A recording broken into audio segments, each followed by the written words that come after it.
Today, we're talking about how to create a system. So, the reason that I like creating systems is because it allows you to produce more in less time and it makes it so much easier. Because when you have the system in place, you don't have to think about, like, what's the next step? What do I need to do now? It just really flows.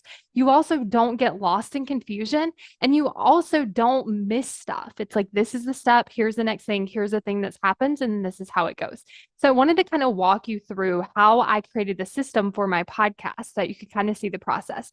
So the first thing that I actually did was I just wrote down every single step of everything it took to go from like no episode to having the episode published. So when I first started, what this looked like was brainstorming ideas, then titling the episodes, then recording the episodes, editing the episodes, and then scheduling the episodes. So those were my 5 steps. And then the second thing that I did was actually batch those tasks. So it would take time to just brainstorm a ton of ideas. Then I would take time to title them all. And then I would take time to record them all. And then I would edit them all. And then I would schedule them all.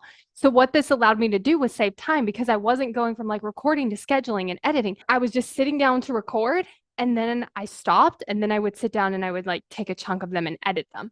And so this allowed me to move so much faster because I wasn't switching tasks all the time in my brain. It was like, I'm just going to do this thing and I'm going to do the same thing and then I'm going to do the same thing.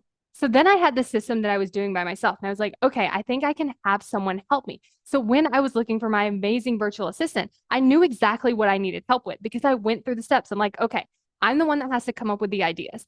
I want to be the one that titles them. I have to be the one to record them, but the editing and the scheduling, I don't have to do. So I knew exactly what I wanted to hand off to someone else. Then the next step that I took was really just thinking about how can I make this easier and how can I make this faster? So what the process actually looks like today is I don't actually have like a whole brainstorming session about the ideas. My brain started noticing and picking up ideas naturally. So when they come to me just throughout whenever, I just start to write them down and then I have a whole list. And then I also don't title the episodes in a separate section because, again, my brain, after titling hundreds of podcast episodes, my brain began to do it faster. It became easier and more natural. So now what it looks like is I just set a block of 30 minutes. I say, okay, I'm going to record 4 podcast episodes.